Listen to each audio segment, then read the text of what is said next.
السلام علیکم ورحمۃ اللہ وبرکاتہ۔ نحمدہ ونصلی علی رسولہ الکریم، اما بعد، فاعوذ باللہ من الشیطان الرجیم، بسم اللہ الرحمن الرحیم۔ رب اشرح لی صدری ویسر لی امری واحلل عقدۃ من لسانی یفقہوا قولی، ربنا زدنا علما، اللہم فقہنا فی الدین، ربی یسر ولا تعسر وتمم بالخیر۔ اعوذ باللہ السمیع العلیم من الشیطان الرجیم، اعوذ بکلمات اللہ التامات من شر ما خلق۔ الحمدللہ کل ہم نے 9 پوائنٹس کور کیے تھے اس سلسلے کے کہ شیطان کے ہیلے اور چالیں کس طرح سے ہوتی ہیں اور وہ کس طرح لوگوں کو بہکانے کا کام کرتا ہے۔ آج انشاءاللہ ہم 10واں پوائنٹ دیکھیں گے اور اسی طرح کچھ اور بھی مزید کہ اس کی چالیں اور اس کے ہیلے کس طرح انسان کو ٹریپ کرتے ہیں۔ تو 10واں پوائنٹ ہے طاغوت کی طرف فیصلہ لے جانا۔ اللہ سبحانہ تعالیٰ نے سورہ نساء کی آیت نمبر 60 میں فرمایا، کیا تم نے دیکھا نہیں ان لوگوں کو جو دعویٰ کرتے ہیں کہ بے شک وہ ایمان لائے جو آپ صلی اللہ علیہ وسلم کی طرف اتارا گیا اور جو آپ صلی اللہ علیہ وسلم سے پہلے اتارا گیا، وہ چاہتے ہیں کہ وہ فیصلے لے جائیں طاغوت کی طرف، حالانکہ تحقیق وہ حکم دیے گئے کہ وہ اس کا انکار کریں اور شیطان چاہتا ہے کہ بھٹکا دے ان کو دور کی گمراہی میں۔ ٹھیک ہے، تو طاغوت سے مراد یہاں پر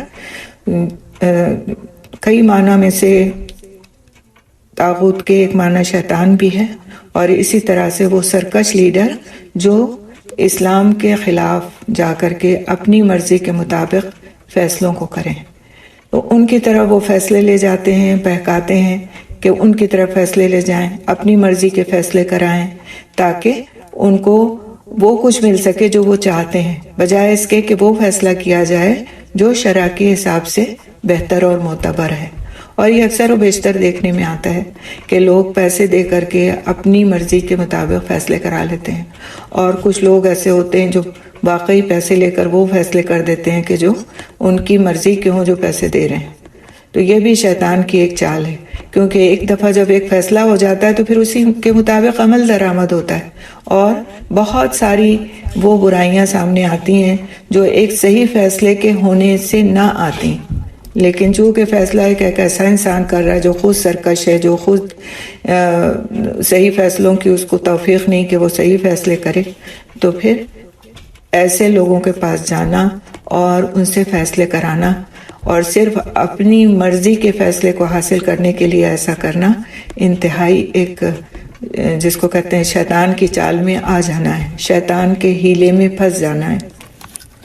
اگلا پوائنٹ ہے پوائنٹ نمبر 11، باطل کو حق کی صورت میں خوبصورت بنانا۔ باطل کو حق کی صورت میں خوبصورت بنانا۔ اللہ تعالیٰ کی طرف سے ملعون اور اس کی رحمت سے دھتکار دیے جانے کے بعد شیطان نے وضاحتاً بتا دیا۔ کیا بتایا تھا اس نے؟ سورت الحجر کی آیت نمبر 39 میں اللہ سبحانہ تعالیٰ فرماتے ہیں، اس نے کہا، یعنی شیطان نے کہا، اے میرے رب، بوجہ اس کے کہ تو نے مجھے بھٹکا دیا تھا، میں ضرور خوبصورت بنا کر پیش کروں گا ان کے لیے زمین میں، اور البتہ میں ضرور بہکاؤں گا ان کو سب کے سب کو۔ یعنی کہ جو کچھ بھی کام ہے زمین میں، جو کچھ بھی ہو رہا ہے ایسا کہ جو اللہ سبحانہ تعالیٰ کی مرضی کے خلاف ہو رہا ہے، اس کی رضا کے خلاف ہو رہا ہے، تو شیطان نے اس بات کا دعویٰ کیا تھا کہ میں ان کاموں کو خوبصورت بنا کے پیش کروں گا کہ یہ بڑے اچھے کام ہیں اور یہ بہت ضروری کام بھی ہیں اور ان کو کرنا چاہیے، اور اس طرح کی چیزیں لوگوں کے ذہنوں میں ڈالوں گا اور ان کو بہکاؤں گا، ان کو وسوسے دلاؤں گا کہ یہ کام بہتر ہیں، ان کو کرنا چاہیے، اور جو کام تیری رضا کے ہیں ان کاموں سے ان کو پھر اس طرح دور کر دوں گا۔ اس کی ایک مثال جنگ بدر کے دن جو شیطان نے کام کیا تھا اس میں ہم کو نظر آتی ہے، اس واقعے کو ہم دیکھیں گے کہ جنگ بدر کے دن اس نے ان کے برے اعمال اور اللہ کے ساتھ کفر کرنے اور اپنے نبی صلی اللہ علیہ وسلم کے ساتھ جنگ کرنے کو خوبصورت بنا دیا۔ فرمایا اللہ سبحانہ تعالیٰ نے، سورۃ انفال کی آیت نمبر 48 ہے کہ اس نے کس طرح یہ کام کیا. اور جب خوبصورت بنا دیا شیطان نے ان کے اعمال کو، اور اس نے کہا نہیں کوئی غالب آنے والا آج کے دن لوگوں میں سے تم پر، اور بے شک میں تمہارا ساتھی ہوں.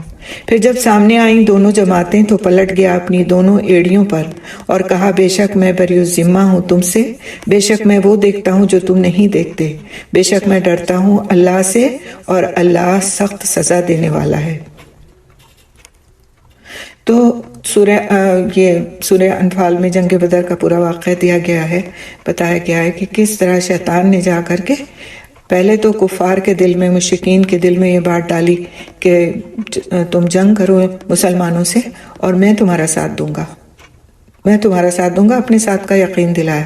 لیکن جب جنگ کے میدان میں پہنچا اور اس نے دیکھا کہ ان کے ساتھ تو فرشتے ہیں، فرشتوں کی جماعتیں اللہ سبحانہ تعالیٰ نے اتار رکھی ان کی مدد کے لیے، تو بس وہاں سے وہ پھر نکل گیا اور اس نے اپنے وعدے کے خلاف کیا جو اس نے کہا تھا، کیونکہ اس کو پتا تھا کہ فرشتوں سے تو وہ نہیں جیت سکتا. اور اللہ سبحانہ تعالیٰ نے فرمایا دلوں کی سختی کے بارے میں، پس کیوں نہ جب آیا ان کے پاس ہمارا عذاب انہوں نے آہوزاری کی، کیوں سخت ہو گئے ان کے دل، اور خوبصورت بنا دیا ان کے لیے شیطان نے جو تھے وہ عمل کرتے. سورہ انعام کی آیت نمبر 43. تو اس طرح سے شیطان دنیا میں بہت ساری ایسی چیزیں ہیں کہ جن کو ہمارے لیے خوبصورت بنا دیتا ہے، جبکہ وہ ہمارے لیے گناہ کی چیزیں ہوتی ہیں. ہمارے لیے اللہ سبحانہ تعالیٰ نے ان پر روک لگائی ہوئی ہے کہ تم کو یہ کام نہیں کرنا، تم کو یہ چیز نہیں کھانا، تم کو اس طرح کمائی نہیں کرنا. لیکن شیطان اس کو اس طرح خوبصورت بنا دیتا ہے، اس طرح اس کی محبت دل کے اندر وسوسے کے ذریعے سے ڈال دیتا ہے کہ پھر انسان کو وہی چیز اچھی لگنے لگتی ہے، اسی چیز کو وہ حاصل کرنے کے لیے تڑپنے لگتا ہے، اور پھر اس کے لیے ہر طرح کا راستہ اختیار کرتا ہے، چاہے وہ حلال راستہ ہو یا پھر حرام راستہ ہو. اگلا پوائنٹ ہے پوائنٹ نمبر 12، انسان کو ایذا دینا یعنی تکلیف میں مبتلا کرنا. اکثر شیطان انسان کے غفلت اور اس کے گناہوں کی وجہ سے اس پر مسلط ہو جاتا ہے، اور وہ وقت انتہائی تکلیف کا ہوتا ہے جب شیطان انسان کو پاگل کر دیتا ہے اور اس کے لیے چیزوں کو مشکوک کر دیتا ہے، یعنی شک میں مبتلا کر دیتا ہے، اور اس وقت انسان شیطان کا خادم بنا ہوا ہوتا ہے.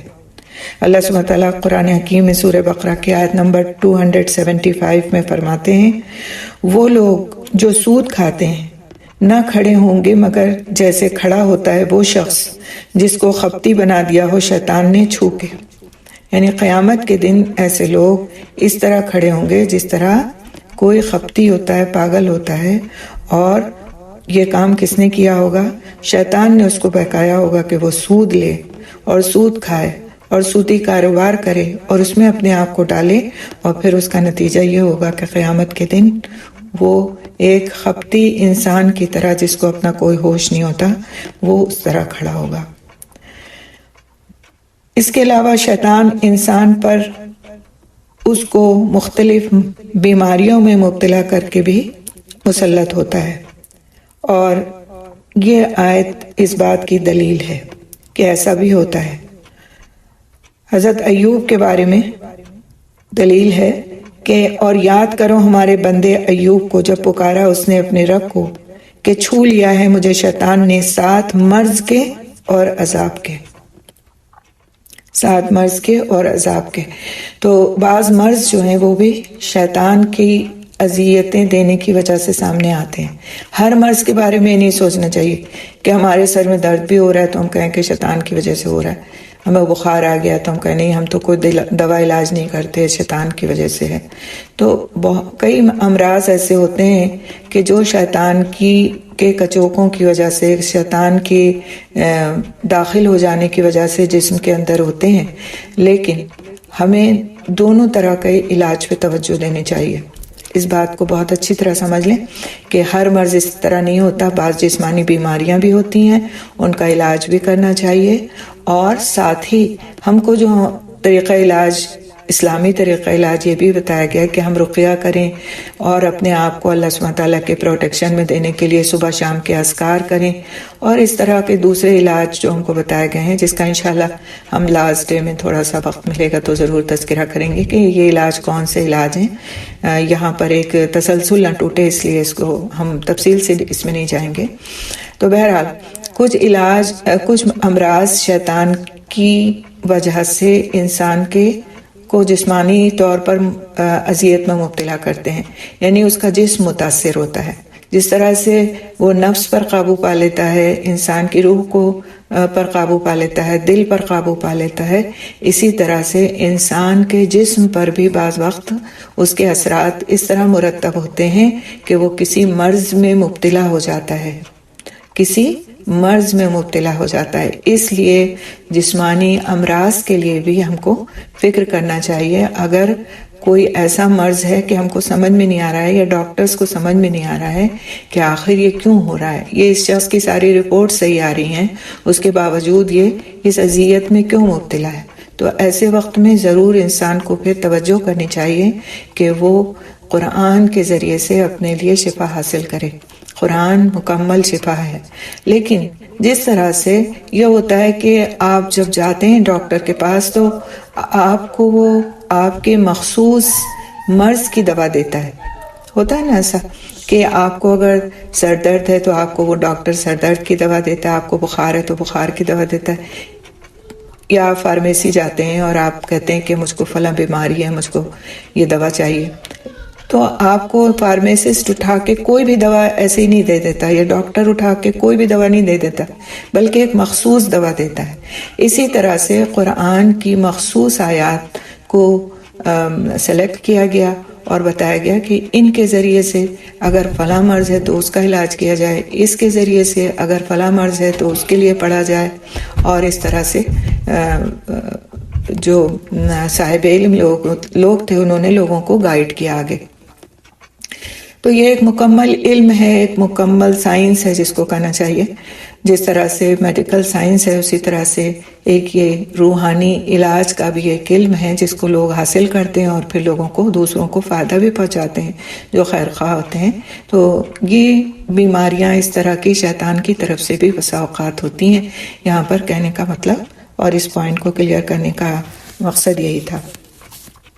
پھر اگلا پوائنٹ ہے غصہ اور جلد بازی۔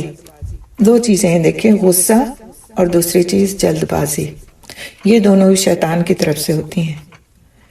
پس رسول اکرم صلی اللہ علیہ وسلم نے فرمایا بے شک غصہ شیطان کی طرف سے ہے۔ ابو داؤد کی یہ روایت ہے۔ تو جیسا کہ ہم پہلے بھی اکثر پڑھتے رہتے ہیں، تفسیر میں بھی ہم نے کئی بار اس پوائنٹ کو ڈسکس کیا کہ غصہ کس طرف سے ہوتا ہے اور غصہ کس طرح آتا ہے انسان کو، اور اس کے لیے اس کا علاج کس طرح کرنا چاہیے۔ ابن جوزی رضی اللہ رحمۃ اللہ علیہ نے ذکر فرمایا کہ جب شیطان سے یہ بات پوچھی گئی کہ ابن آدم کا کون سا اخلاق ان کے خلاف زیادہ مددگار ہے، کس کا؟ شیطان کا مددگار ہے، کون سی اس کی عادتیں ایسی ہیں جن سے وہ فائدہ اٹھا سکتا ہے، اس کے لیے مددگار ہے، تو اس نے کہا تیزی، یعنی شدت اور غضب۔ بندہ جب تیز ہوتا ہے تو ہم اس کو الٹ پلٹ کرتے ہیں۔ کون کہہ رہا ہے؟ شیطان۔ بندہ جب تیز ہوتا ہے، تیز کا مطلب کیا ہے؟ جب غصے میں ہوتا ہے تو ہم اس کو الٹ پلٹ کرتے ہیں۔ کس طرح الٹ پلٹ کرتے ہیں؟ ذرا آپ غور کیجئے اس کی بات پہ۔ جس طرح بچہ گیند کو الٹ پلٹ کرتا ہے، جس طرح بچہ گیند کو الٹ پلٹ کرتا ہے، ایسے ہم اس کو الٹ پلٹ کرتے ہیں۔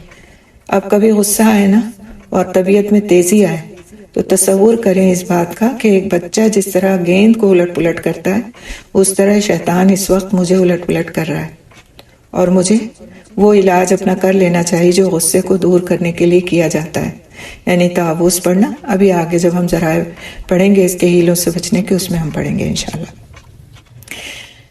پوائنٹ نمبر 14، انسان کی آزمائش موت کے وقت۔ اعمال کا دار و مدار انجام پر ہے، اس لیے شیطان نے اس بات پر حرص کی کہ اس کا خاتمہ خیر پر نہ ہو۔ کس کا خاتمہ؟ یعنی انسان کا خاتمہ خیر پر نہ ہو، اور بے شک اسی وجہ سے وہ اس کو موت کے وقت بہت زیادہ وسوسے میں مبتلا کر دیتا ہے تاکہ وہ برے انجام پر مرے۔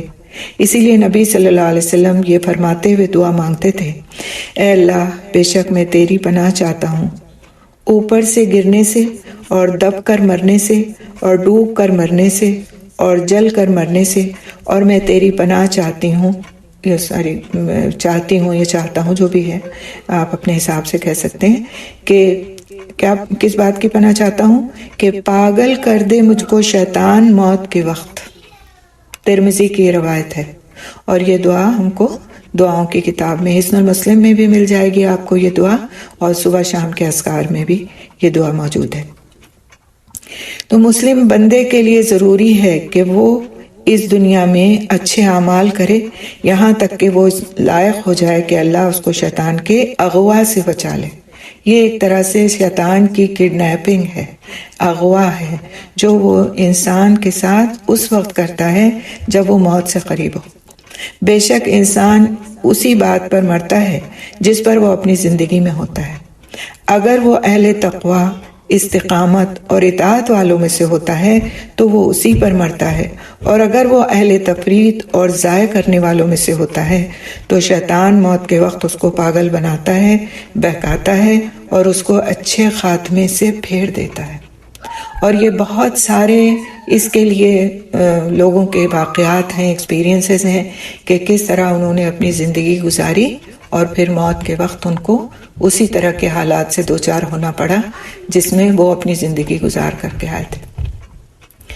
ایک ڈاکٹر یا ایک نرس اپنا ایکسپیرینس لکھتی ہیں، بتاتی ہیں کہ ان کی ڈیوٹی ایسے وارڈ میں لگتی تھی کہ جہاں پر نرس تھیں غالباً، اگر میں بھول نہیں رہی ہوں، ان کی ڈیوٹی ایسے وارڈ میں لگتی تھی کہ جہاں پر ایسے مریض رکھے جاتے تھے جو بالکل بس اب ان کا آخری وقت ہوتا تھا، آخری وقت ہوا کرتا تھا۔ تو وہاں پر انہوں نے کچھ ایسے ایکسپیرینسز کیے کہ جس کو انہوں نے پھر لکھا بھی اور آگے بھی لوگوں کو بتایا کہ کیسے کیسے حالات سے لوگ ایسے وقتوں میں گزرا کرتے ہیں۔ تو ایک شخص کے لیے انہوں نے بتایا کہ جب اس کی موت کا وقت آیا، موت سے بہت قریب تھا وہ اس وقت پہ، اس نے جو تھا گالیاں بکنا شروع کی اور بہت زیادہ گالیاں بکنا شروع کی۔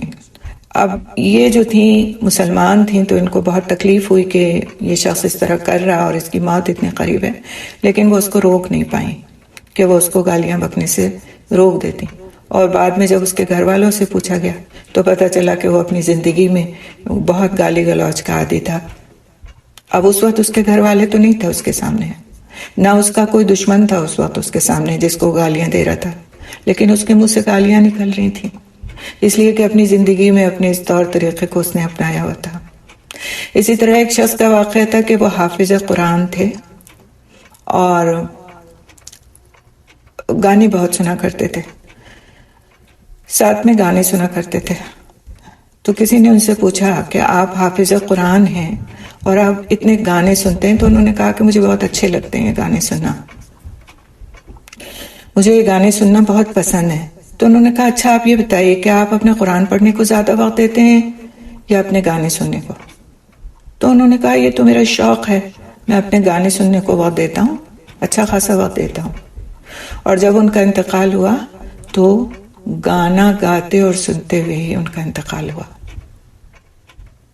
قرآن حکیم ان کی زبان پر نہیں آ سکا۔ تو یہ بڑے عبرت والے واقعات ہیں، بہت عبرت والے۔ بعض وقت ہم دیکھتے ہیں کہ کسی سے کہا جا رہا ہے کہ وہ کلمہ پڑھے اور وہ شخص نہیں پڑھ پاتا کلمہ، تو ہمیں بہت سوچنا چاہیے اور عبرت حاصل کرنا چاہیے کہ شیطان اس وقت جم کے بیٹھا ہوتا ہے اور انسان کو ان کاموں کی طرف بلا رہا ہوتا ہے جس پر اس نے اپنی زندگی گزاری ہوتی ہے۔ تو ہم آج اپنی زندگی کا جو وقت اللہ سبحانہ تعالیٰ نے ہم کو عطا کیا ہوا ہے اس پر ہم غور کریں، فکر کریں، ہم کس چیز میں اپنی زندگی گزار رہے ہیں۔ نماز کے بارے میں یہ بات کہی جاتی ہے کہ نماز اللہ تعالیٰ سے ملاقات ہے اور موت بھی اللہ تعالیٰ سے ملاقات ہے۔ تو جس کوالٹی کی نماز ہوگی اسی کوالٹی کی موت نصیب ہوگی۔ یہ ایک بہت سوچنے کی بات ہے۔ اپنی نمازوں کی کوالٹی کو سدھارنے کے لیے یہ ایک بہت بڑا سبق ہے کہ ایک چھوٹی ملاقات ہم کرتے ہیں اللہ سبحانہ تعالیٰ سے اس دنیا میں ہر دن 5 بار، اور ایک بڑی ملاقات جو آخری ملاقات ہوگی وہ اس دن ہوگی جس دن ہمارا انتقال ہوگا۔ تو جس طرح کی ملاقات اس دنیا میں ہم کرتے رہے ہیں اس سے، پھر اسی طرح کی ملاقات کی ہم توقع کریں کہ وہ ہوگی۔ اسی طرح سے بعض لوگ جو بہت اچھی زندگی اپنی اس دنیا میں گزارتے ہیں، تقوی والی زندگی، ایمان والی زندگی، اللہ کے خوف کے ساتھ والی زندگی، ان کو بڑی اچھی موت بھی اللہ سبحانہ تعالیٰ عطا فرماتے ہیں۔ ایک خاتون ہمارے یہاں انسٹیٹیوٹ میں آئیں، ان کی بیٹی پڑھتی تھی ہمارے یہاں انسٹیٹیوٹ میں، ان کی بیٹی پڑھا کرتی تھی، تو وہ ملنے کے لیے آئی ان سے، اور پھر بیٹی اپنی کلاس میں چلی گئی اور وہ مسجد کے ایریا میں چلی گئی اور نماز پڑھنے لگی جا کر۔ کافی دیر ہو گئی، جب بیٹی کی کلاس ختم ہوئی تو وہ گئی دیکھنے کے لیے، ڈھونڈتی ہوئی گئی کہ وہ کہاں ہیں، تو جا کے اس نے دیکھا تو وہ سجدے کی حالت میں ہے۔ خیر وہ تھوڑی دیر تک انتظار کرتی رہی کہ اب اٹھ جائیں گی سجدے سے تو میں بات کر لوں گی، لیکن وہ سجدے سے جب نہیں اٹھی تو اس کو فکر ہوئی، تو اس نے دیکھا تو ان کا انتقال ہو چکا تھا۔ بعد میں جب پوچھا گیا ان کے گھر والوں سے کہ آخر ان کا کون سا ایسا عمل تھا کہ اللہ سبحانہ تعالیٰ نے ان کو سجدے میں موت نصیب کی، تو گھر والوں نے بتایا کہ ان کو نماز کی نہ صرف اپنی نماز کی بہت فکر ہوتی تھی بلکہ دوسروں کی نمازوں کی بھی بڑی فکر ہوتی تھی کہ دوسرے بھی جو ہیں وقت سے نماز پڑھ لیں۔ اس کے لیے ان کا کام کیا تھا کہ یہ اپنے پیسے جمع کرتی تھیں، الارم کلاکس خریدتی تھی۔ اب تو یہ فون آ گئے ہیں، اس پر بہت آسان ہو گیا الارم لگانا، پہلے باقاعدہ الارم کلاکس الگ ملا کرتی تھی، کلاک کے ساتھ میں الارم، ہر کلاک میں الارم بھی نہیں، اس کا بھی آپشن نہیں ہوتا تھا، تو وہ الارم کلاکس باقاعدہ خریدتی تھیں ان پیسوں سے اور لوگوں کو لے جا کے گفٹ کرتی تھی، اور ان کا مقصد یہی ہوتا تھا کہ لوگ وقت پر نماز پڑھ لیں، وقت سے نماز کے لیے اٹھ جائیں۔ سبحان اللہ، اللہ سبحانہ تعالیٰ نے کتنی خوبصورت موت ان کو دی۔ تو اس طرح سے اللہ سبحانہ تعالیٰ اپنے ان بندوں کو شیطان کے شر سے، اس کے ہیلوں سے اور اس کی چالوں سے اس وقت پر بچا لیتے ہیں جب موت کا وقت ہوتا ہے، جب انسان ہیلپ لیس ہوتا ہے، کچھ نہیں کر سکتا، وہ اس کے سامنے اس کی روح کو لے جانے والے یا تو اچھے فرشتے بیٹھے ہوتے ہیں، اور یا تو پھر اس کی روح کو لے جانے والے وہ فرشتے بیٹھے ہوتے ہیں جو عذاب کے فرشتے ہوتے ہیں، اور وہ کسی کو بتا نہیں سکتا کہ میں کیا دیکھ رہا ہوں، مجھے کیا دکھائی دے رہا ہے، کسی سے مدد نہیں چاہ سکتا، اس کے اپنے اس کے پاس ہوتے ہیں۔ اگر ہاسپٹل میں تو بہترین ڈاکٹرز اس کے پاس ہوتے ہیں، کسی کو کچھ نظر نہیں آ رہا ہوتا سوائے اس کے اپنے خود کے۔ تو ایسے وقتوں کی تیاری کے لیے اللہ سبحانہ تعالیٰ نے آج جو ہمیں زندگی دی ہے اس کو غنیمت سمجھیں اور اس کے فکر کریں کہ ہمیں اپنی آخرت، اپنا آخری وقت، اپنا انجام کیسا چاہیے۔ کلمے والا انجام چاہیے تو دنیا میں کلمے کی عادت ڈالیں، ذکر پر جانا چاہتے ہیں تو ذکر کی عادت ڈالیں۔ میں اپنی والدہ کا یہاں پہ تذکرہ کروں گی، شاید میں نے اس سے پہلے بھی کسی کلاس میں کیا ہو، کیونکہ میرے لیے بہت ہی ایک نصیحت کا وقت ہے یہ۔ جب میں نے سنا تو میں نے اپنے لیے اس سے نصیحت لی۔ وہ بہت زیادہ ماشاءاللہ بہت ذاکرہ تھیں، بہت ذکر کرتی تھیں، تسبیح نہیں چھوٹتی تھی ان کے ہاتھ سے، حالانکہ وہ تقریباً 6 سال سے بیڈ پر تھیں، اس کے باوجود ان کی مستقلاً تسبیح پڑھنے کا معمول تھا۔ یعنی وہ ہم جب ان سے بات کرتے تھے تو جتنی دیر ہم بات کرتے تھے اتنی دیر بھی وہ ذکر کرتی رہتی تھی، اور جب ان کو جواب دینا تھا تو بس اتنی دیر کے لیے ان کا ذکر چھوٹتا تھا۔ سبحان اللہ، جب ان کا انتقال ہوا تو ان کے ہاتھ میں تسبیح تھی، اور ایک دانہ جیسے لگتا تھا کہ وہ پڑ چکی ہیں اور اگلے دانے پر ان کا ہاتھ ہے، اس طرح سے تسبیح لے کر کے ان کا انتقال ہوا۔ یعنی کہ اس وقت بھی وہ ہماری خوشگمانی ہے، اتفاق سے کوئی بھی ان کے پاس نہیں تھا اس وقت، تو انہوں نے ذکر کے حالت میں جان دی۔ تو انسان جس چیزوں کو بھی اپنے لیے دنیا میں پسند کرتا ہے تو اللہ سبحانہ تعالیٰ اس کے لیے موت کے وقت ان چیزوں کو پسند فرماتے ہیں اور اس کو وہ عطا فرما دیتے ہیں۔ اور ہمیں اپنے لیے دعائیں بھی کرنا چاہیے کہ اللہ تعالیٰ اللہم توفنا مسلمین و الحقنا بالصالحین، اللہ تعالیٰ ہمیں اسلام کی حالت میں موت عطا فرما، مسلمان مرنا نصیب فرما، اور ہمیں صالحین کے ساتھ ملنا نصیب فرما۔ تو جن چیزوں کی فکر کی جائے گی تو انشاءاللہ تعالیٰ شیطان کا پھر ہیلا اس وقت انسان پہ نہیں چل سکے گا۔ اگلا پوائنٹ ہم دیکھتے ہیں، پوائنٹ نمبر 15، اور یہ بہت اہم پوائنٹ ہے اور ہم عورتوں کے لیے خاص۔ عورتوں کے ذریعے فساد پھیلانا، عورتوں کے ذریعے فساد پھیلانا۔ بے شک ابلیس ملعون کے لشکروں کی سب سے بڑے سپاہی، غور کیجئے گا، سب سے بڑی سپاہی بے حجاب عورتیں ہیں، بے حجاب عورتیں ہیں۔ پس وہ اسے فساد اور حقیر باتیں پھیلانے کے لیے استعمال کرتا ہے۔ کس کو؟ ان عورتوں کو جو بے حجاب ہیں، حجاب نہیں کرتی۔ اسی لیے آپ صلی اللہ علیہ وسلم نے فرمایا، عورت چھپائی جانے والی چیز ہے، پھر جب وہ نکلتی ہے یعنی پردے سے باہر نکلتی ہے تو شیطان اس پر جھانکتا ہے، یعنی اس کو دیکھتا ہے۔ ترمذی کی روایت ہے۔ تو شیطان اس کی طرف متوجہ ہوتا ہے، اس کی طرف طمع کرتا ہے اور اس پر مسلط ہو جاتا ہے اور اسے اپنا آلہ کار بنا لیتا ہے، یعنی پھر اس کے ذریعے سے وہ کام لیتا ہے اور دوسروں کو بہکاتا ہے۔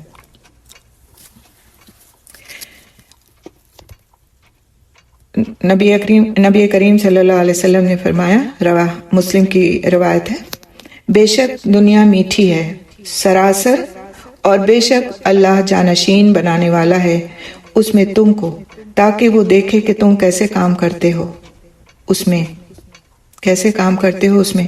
تو بچو دنیا سے اور بچو عورتوں سے، پس سب سے پہلا فتنہ بنی اسرائیل کا تھا عورتوں میں۔ اسی طرح حضرت ابن عباس رضی اللہ تعالیٰ عنہ کی روایت ہے، نہ تھا کفر ان کا جو گزر چکے مگر عورتوں سے، اور وہ ہونے والا ہے کفر ان کا جو باقی ہیں عورتوں سے، یعنی عورت وجہ ہے یا ذریعہ ہے ان کے کفر کی۔ حسان بن عطیہ رضی اللہ تعالیٰ عنہ فرماتے ہیں، نہیں لایا گیا کسی امت کو کبھی بھی مگر ان کی عورتوں کی طرف سے، یعنی کوئی بھی فتنہ اگر داخل ہوا تو وجہ عورتیں تھیں۔ اس کا مطلب یہ نہیں ہے کہ ہر عورت جو ہے وہ فتنہ ہے، یا اس کا مطلب یہ بھی نہیں ہے کہ عورتوں سے اس طرح بچا جائے کہ نہ شادی کی جائے نہ بیاہ کیا جائے اور بس رہبانیت والی زندگی گزاری جائے۔ اس کا یہ مطلب نہیں ہے۔ اس کا مطلب یہ ہے کہ ہر ایسی عورت سے اپنے آپ کو بچایا جائے جو اللہ سبحانہ تعالیٰ کے بتائے ہوئے طریقوں کے مطابق اپنی حفاظت نہ کرتی ہو، حجاب نہ کرتی ہو، پردہ نہ کرتی ہو، اور بہکانے والے انداز میں لوگوں کے سامنے آتی ہو، تو ایسی عورتوں کو فتنہ کہا گیا۔ ہمارا دین عورت کو فتنہ اس حیثیت سے نہیں کہتا کہ اگر کوئی عورت اچھی مسلمان ہے، اپنے پردے کی حفاظت کرتی ہے، اپنی نگاہوں کی حفاظت کرتی ہے، اپنی وفاداری کی اپنے شوہر کے ساتھ حفاظت کرتی ہے، تو ایسی عورت فتنہ نہیں ہے، بلکہ ایسی عورت تو نعمت ہے، انعام ہے۔ لیکن آج تعداد کس کی زیادہ ہے؟ کس فتنے کی زیادہ ہے؟ تو یہ بات سوچ لینا چاہیے ایسے لوگوں کو جو اللہ سبحانہ تعالیٰ کی بتائی ہوئی حدود کو توڑتے ہیں اور اپنے آپ کو بہت زیادہ ماڈرن اور بہت زیادہ اس بات کا کے لیے صحیح سمجھتے ہیں کہ وہ دنیا کے ساتھ چل رہے ہیں۔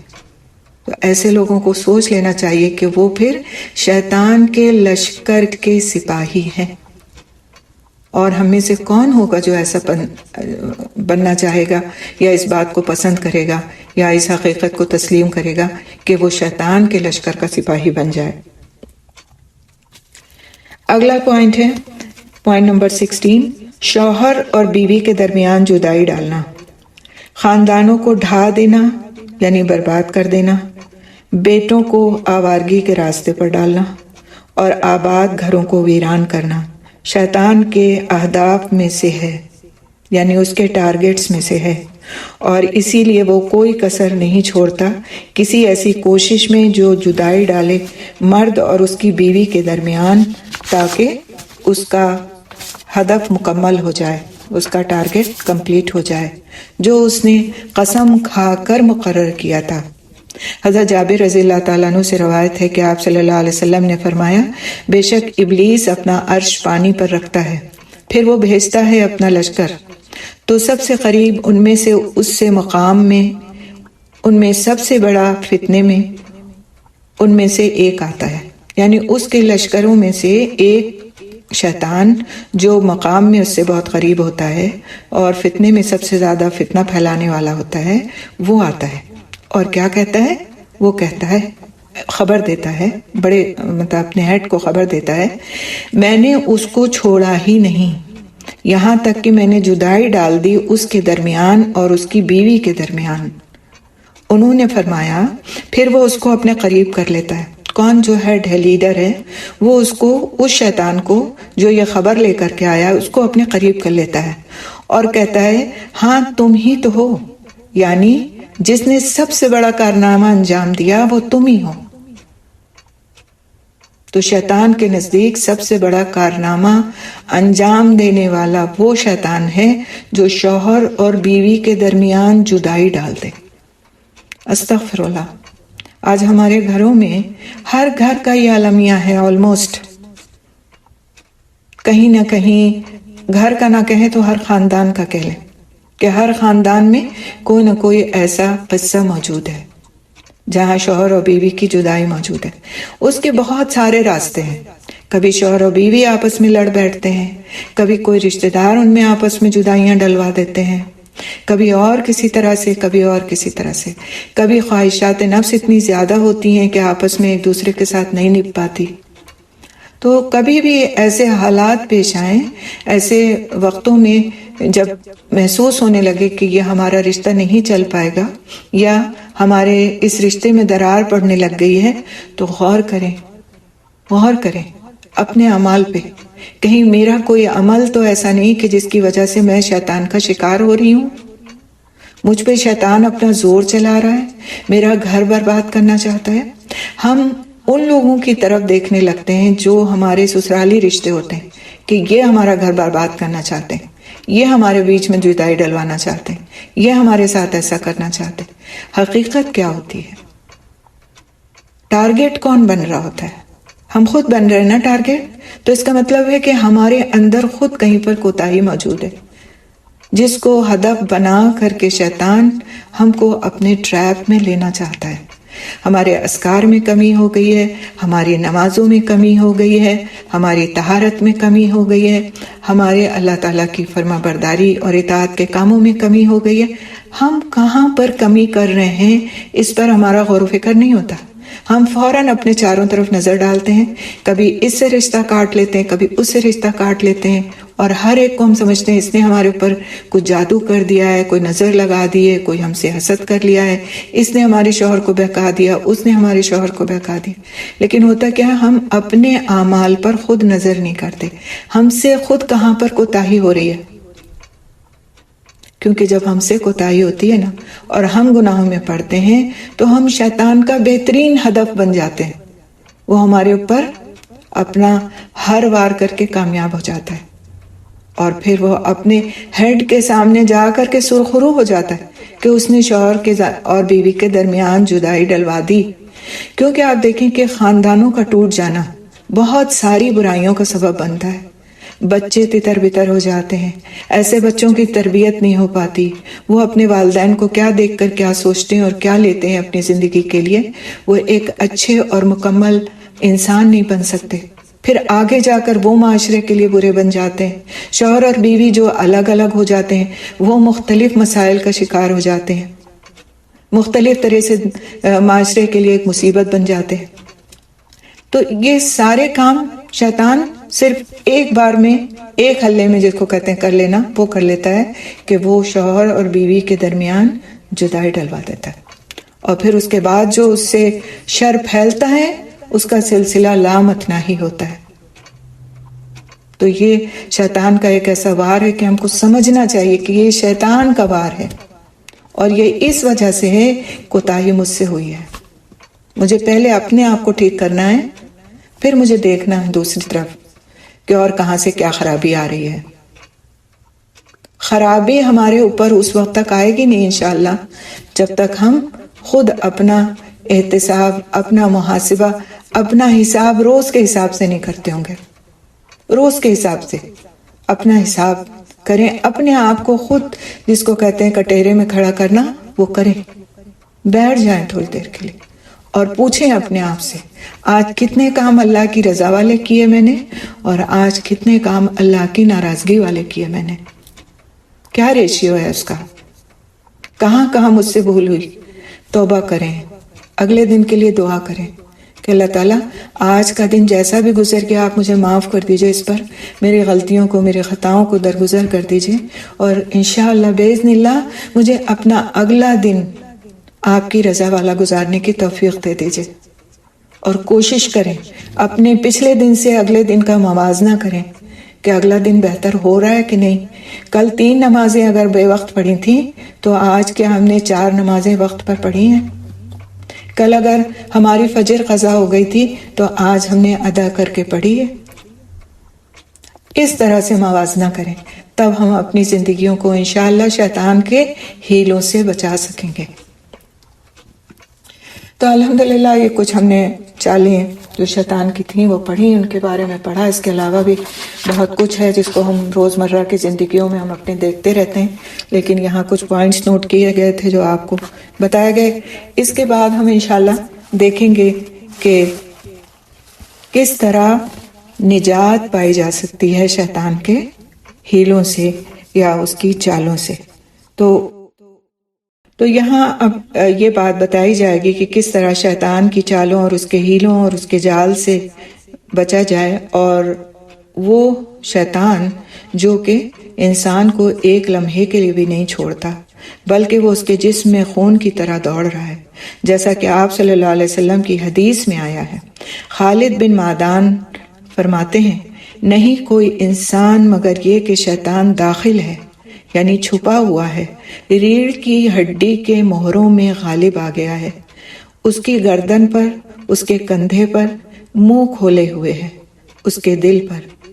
میں کیسے بچوں؟ اور جبکہ حال یہ ہے، یعنی کہ جبکہ حال یہ ہے، اتنا ہے کہ اس طرح سے سرایت ہوا ہے وہ انسان کے جسم میں، تو پھر بچا کیسے جائے؟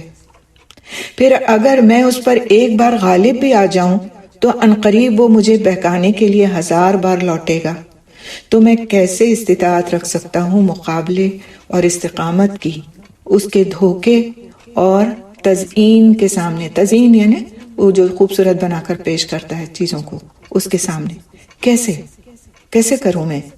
انسان کے دل میں یہ خیال آتا ہے کہ آخر جب وہ اتنا قریب ہے، اتنا ہمارے اندر پیوست ہے، تو ہم کیسے اس کی چالوں سے بچیں؟ تو اس پر اس مسئلے کے حل کے متعلق ایک مجمل جواب ہے۔ مجمل کا مطلب کیا ہے؟ مختصر جواب ہے، اور ایک مفصل جواب بھی ہے۔ مفصل کا مطلب کیا ہے؟ کہ ایلابریٹڈ آنسر بھی ہے۔ تو جہاں تک مجمل یعنی مختصر جواب کا تعلق ہے، تو بے شک انسان اللہ عز و جل پر ایمان لا کر اور بغیر کوئی شریک ٹھہرائے اکیلے اسی کی عبادت کر کے، کثرت سے ذکر کر کے، اور کتاب اللہ کی تلاوت اور اس کے رسول صلی اللہ علیہ وسلم کی پیروی کے ذریعے نیز ان چیزوں پر عمل کر کے جن کا حکم دیا گیا اور ان کو چھوڑ کے جن سے روکا گیا، اللہ عز و جل کے سامنے توبہ اور ہر چھوٹے بڑے گناہ پر مدت ختم ہونے سے پہلے محاسبہ کر کے اس بات کا اہل ہو سکتا ہے کہ شیطان پر غالب آ جائے۔ جہاں تک مفصل جواب کا تعلق ہے، یعنی ایلابریٹڈ جواب کا تعلق ہے، تو کتاب و سنت میں وہ ذرائع موجود ہیں کہ انسان شیطان سے بچنے کے لیے ان کو مضبوط پکڑ سکتا ہے، اور اس میں سے یہ کچھ ذرائع نکالے گئے ہیں۔ پہلا ذریعہ کیا ہے؟ ایمان باللہ۔ ایمان باللہ، بے شک اللہ عز و جل پر حقیقی ایمان وہ چیز ہے جو ہر برائی اور خوف و بلا سے بچاتا ہے۔ اللہ سبحانہ تعالیٰ نے فرمایا سورۃ الانعام کی آیت نمبر 48 میں، جو کوئی ایمان لایا اور اس نے اصلاح کر لی تو ان پر نہ کوئی خوف ہوگا اور نہ وہ غمگین ہوں گے۔ دوسری جگہ سورۃ نساء کی آیت نمبر 175 میں اللہ سبحانہ تعالیٰ فرماتے ہیں، تو لیکن وہ لوگ جو اللہ پر ایمان لائے اور پھر اس کو مضبوط پکڑ لیا تو عنقریب وہ ان کو داخل کرے گا اپنی رحمت میں۔ تو اب بات یہاں پر یہی آتی ہے کہ ہم ایمان اور اسلام کے فرق کو سمجھ لیں۔ ہم مسلمان تو ہیں، لیکن کیا ہم مومن ہیں؟ یہ فرق ہے۔ مومن وہ شخص ہوگا جس کے دل میں ایمان داخل ہو جائے، اور جس کے دل میں ایمان داخل ہو گیا ہو اس پر شیطان غلبہ نہیں پا سکتا۔ تو اگر اللہ سبحانہ تعالیٰ نے ہم کو اسلام عطا کیا ہے، ہم کو مسلمان بنایا ہے، تو پھر ہماری کوشش کس بات کی ہونا چاہیے کہ ہم مومن بن جائیں، یعنی کہ دل سے اس چیز کو قبول کر لیں جس کا ہم زبان سے اقرار کرتے ہیں۔ ہم زبان سے اقرار کرتے ہیں کہ اللہ سبحانہ تعالیٰ ہمارے معبود ہیں، اللہ سبحانہ تعالیٰ ہی ہیں، ان کے سوا کوئی اور نہیں۔ لا الہ الا اللہ جب ہم کہتے ہیں تو اس کا مطلب کیا ہے کہ نہیں کوئی الہ مگر وہی، یعنی مگر اللہ سبحانہ تعالیٰ۔ تو کوئی الہ نہیں اللہ کے سوا، کوئی عبادت کے لائق نہیں اللہ کے سوا۔ جب ہم زبان سے یہ بات کہہ دیتے ہیں تو اس کو اپنے دل تک لے جائیں اور اس کو دل سے قبول کریں۔ آپ کہیں گے وہ کیسے ہو سکتا ہے؟ وہ اس طرح ہو سکتا ہے کہ اللہ سبحانہ تعالیٰ کے بتائے ہوئے احکامات پر عمل کرنے کی ہماری اٹ موسٹ کوشش ہو کہ جو کچھ میں زبان سے کہہ رہی ہوں اس کو میں کروں گی۔ اور جب انسان کوئی کام کرتا ہے تبھی وہ اس بات کو ثابت کرتا ہے کہ وہ دل اور دماغ سے اس کو ایکسپٹ کر چکا ہے۔ اگر ہم صرف زبان سے کوئی بات کہتے ہیں لیکن اس پر ہمارا عمل نہیں ہوتا تو اس کا مطلب یہ ہے کہ ہم صرف زبانی کلامی اپنے ایمان کا اظہار کر رہے ہیں، لوگوں کو بتا رہے ہیں کہ ہم مسلمان ہیں، خود اپنے آپ سے سمجھ رہے ہیں کہ ہم مسلمان ہیں، لیکن عمل کوئی نہیں ہے۔ آج دیکھیں آپ گھروں سے نماز کا پڑھنا رخصت ہو چکا۔ آج ڈھیروں ہزاروں گھرانے ایسے ہیں جہاں حلال اور حرام کی تمیز باقی نہیں رہ گئی۔ کیا کیا جاتا ہے؟ صرف اپنی خواہشات کو پورا کرنے کے لیے ہر حرام کو بھی حاصل کرنے کی کوشش کی جاتی ہے، چاہے وہ اس کا اثر ہمارے اوپر کتنا ہی برا کیوں نہ پڑ رہا ہو۔ خواہشات پہ کنٹرول ہی نہیں ہے۔ ہر چیز بہترین درجے کی چاہیے، کپڑے ہوں تو، اسکول بچوں کو بھیجنا ہو تو، مکان ہے تو، گاڑی ہے تو۔ خواہشات کے پیچھے چل چل کے حرام اور حلال کی تمیز ختم ہو گئی۔ تو یہ سب چیزیں ایسی ہیں جو انسان کو اسلام کے باوجود ایمان سے محروم کر دیتی ہیں۔ اگر دل کے اندر ایمان داخل ہو جائے تو پھر شیطان کا وہاں گزر نہیں ہو سکتا۔ تو سب سے پہلا کام جو کرنا ہے وہ کیا کرنا ہے کہ اپنے ایمان کو، اللہ پر ایمان کو مضبوط کرنا ہے، اسی پر توکل کرنا ہے، اسی سے مانگنا ہے، اسی کے آگے جھکنا ہے، اسی کے بتائے ہوئے طریقوں پر چلنا ہے۔ اور یہ کام کیسے ہوگا؟ جب ہم اپنے آپ کو قرآن حکیم اور حدیث کے ساتھ جوڑیں گے، شعوری کوشش کر کے سمجھنے کی کوشش کریں گے کہ اللہ سبحانہ تعالیٰ نے اپنی کتاب میں کیا فرمایا اور رسول اکرم صلی اللہ علیہ وسلم نے ہمیں کن باتوں کا حکم دیا، وہ ہمیں وہی کرنا ہے اور باقی چیزوں سے رک جانا ہے۔ اسی کڑے کو تھامنا ہے جو اللہ سبحانہ تعالیٰ نے ہمیں ایمان کی شکل میں عطا فرمایا، اور اسی کو مضبوط پکڑے رہنا ہے، کہیں ادھر ادھر نہیں بھٹکنا۔ جہاں ہم نے شرک کیا کسی معاملے میں، شرک خالی یہی نہیں ہوتا ہے کہ انسان جا کے بتوں کے آگے جھک جاتا ہے، بہت سارے طریقوں سے شرک انسان کے اندر داخل ہوتا ہے۔ جا کے غیر اللہ سے مانگنا، جا کر کے قبروں پر اپنی حاجتیں پیش کرنا، جا کر کے پیروں فقیروں سے اس طرح سے دعائیں کرانا، خود نہیں کرنا، خود نہیں۔ اللہ میں نے تو کہا آؤ مجھ سے مانگو، میں تمہارے سب سے زیادہ قریب ہوں، لیکن ہم نہیں مانتے اس بات کو۔ ہم فلاں بابا پاس چلے جاتے ہیں، فلاں پیر صاحب کے پاس چلے جاتے ہیں، ان سے تعویذ لکھوا کے لے آتے ہیں، اسے ہم گلے میں ڈال لیتے ہیں، ہم سوچتے ہیں ہماری ساری مصیبتیں دور ہو جائیں گی۔ یہ کیا ہوا؟ تعویذ کو ہم نے کیا سمجھ لیا؟ کیا سمجھا ہم نے تعویذ کو؟ کہ یہ ہماری مصیبتیں دور کر دے گا۔ تو جب ہم نے یہ سمجھ لیا تو ہم نے اللہ کی ذات میں شرک کیا کہ نہیں کیا؟ مصیبتیں دور کرنے والا کون ہے؟ صرف اور صرف اور صرف اللہ۔ ہمیں صرف اور صرف اور صرف اس سے مانگنا ہے۔ جہاں ہم نے بیچ میں ان کاموں کو لایا، آپ فلاں کے نام کی دیگ پکوا کر کے بٹوا دیں تو آپ کا فلاں مسئلہ حل ہو جائے گا. کیسے حل ہو جائے گا؟ اگر اللہ سبحانہ تعالیٰ سے ہم نے نہیں مانگا ہے تو کوئی مسئلہ حل نہیں ہونے والا. اور پھر شیطان ان کاموں کو خوبصورت بنا دیتا ہے. خوبصورت، تمہارے لیے یہ بہت اچھا ہے، دیکھو یہ کام آسان بھی ہے، اسے تم کر لو گی تو یہ تمہارا یہ مسئلہ حل ہو جائے گا. دیکھو فلاں نے کیا تھا تو اس کا ہی مسئلہ حل ہو گیا تھا، تم بھی کر لو. انسان نہ چاہتے ہوئے بھی شرک کر بیٹھتا ہے. پھر ایک اور طرح کا شرک ہے.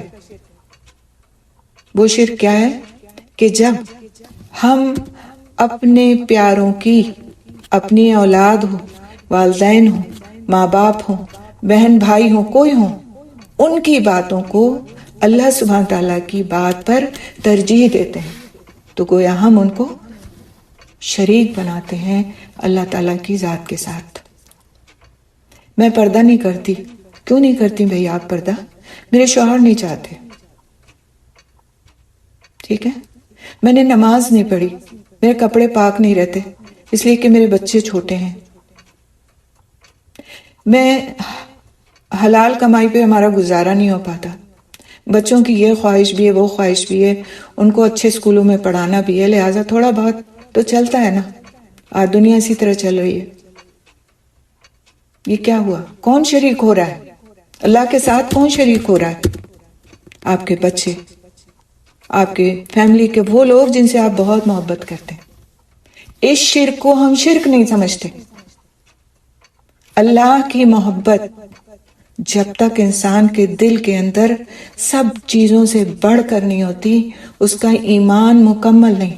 رسول اکرم صلی اللہ علیہ وسلم کی محبت جب تک ہمیں اپنی ذات سے بڑھ کر کے ہمارے اندر نہیں ہوتی، جب تک ہمارا ایمان نہیں مکمل. تو اس ایمان کی تکمیل کی ہم کو فکر کرنی ہے. اور جب یہ اس ایمان کی تکمیل کی بندہ فکر کرنے لگتا ہے، شیطان اس کے دل سے رخصت ہو جاتا ہے.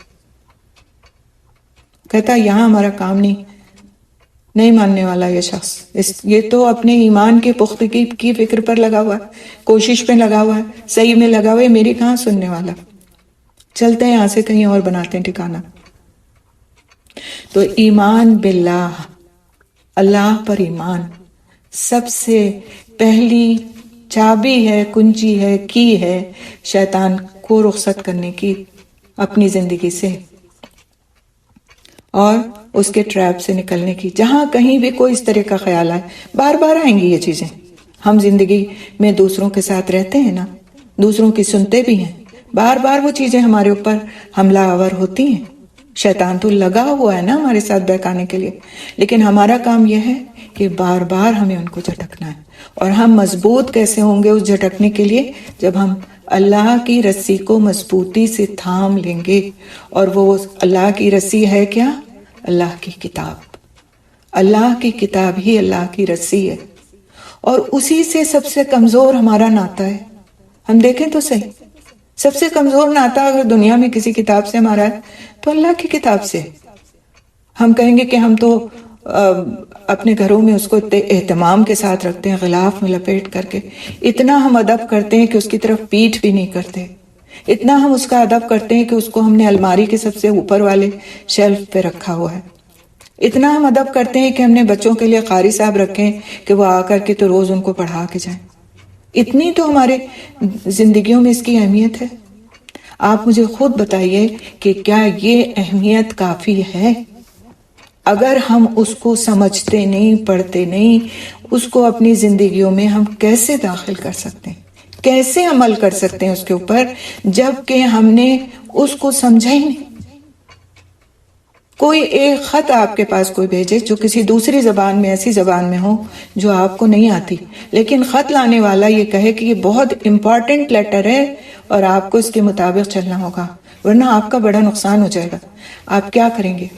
اس خط کو لے کے آپ مارے پھریں گے جب تک آپ کو اس زبان کا کوئی جاننے والا نہیں مل جاتا کہ بھائی اس خط کو پڑھ کر کے تو مجھے سنا دو کہ اس کے اندر کیا لکھا ہے، ورنہ میرا تو بڑا نقصان ہو جائے گا.